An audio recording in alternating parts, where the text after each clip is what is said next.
When starting a Genius Hour or an innovation project, there are 3 rules you should always live by and stick to. What are they? Stay tuned. Okay, so today I have to be innovative because I forgot my camera, and today we're handheld and we're using the good old Samsung phone camera, so therefore no cool depth of field, and but anyway, I'm on cell phone today. Forgot it at home. So today one of our discussions was, one, we watched a video to kind of get them in that mindset again. I know I preached a lot about that at the beginning, but we started talking about good projects and what constitutes a good project. And we talked about some successes and failures of the past classes, but I also, we went over Roth IRA, which I may or may not have time to go over. I'll eventually get to it. But everything that we do, we have a rule of thirds. And actually, this is probably backwards. But our rule of thirds in picking a project is, the first rule is, do you have an interest or a passion in it? And this is the obvious one. As a matter of fact, this is the one that most people talk about when they talk about Genius Hour. Are you driven by your inquiry or your passion? And while I like that, that's just the first rule. And it's usually the most obvious. So the second rule, though, and this is when students have to think, is what skills are you acquiring by working on this project?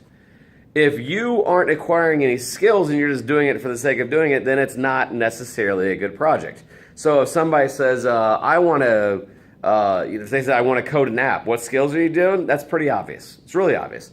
But if you said, I want to crochet some hats, like, okay, what skills are you acquiring? Well, none. I already know how to crochet. Bad idea. The third one, and this is my favorite one, and this is the one that usually stops people, is who is it serving other than you? And the reason why I do that is, if you have something innovative, it should be helping other people other than just you. Otherwise, it's not really going to go, it's not going to be supported, and it's not going to be as important. So case in point, and I'm going to talk about the example I talked about in class today, is that one year I had a student, actually last year, Colin, he said, I want to learn how to day trade. I want to learn how to pick stocks. And I said, okay, rule number 1, because I have them go over checklists. Rule number 1, do you have an interest and a passion about it? He's like, heck yeah, I want to learn how to pick stocks and make money. I'm like, okay. Rule 2, skills acquisition. He says, are you kidding me? I'm going to learn how to, options and puts and holds. I'm going to look at trends, when to buy, when not to buy, etc. And I said, all right, awesome. Rule number 3, who is it serving other than you? I just want to make money. I'm like, I understand that, but I'm not going to approve it unless it serves more than just you. And so what he came up with is, how about we learn in a group?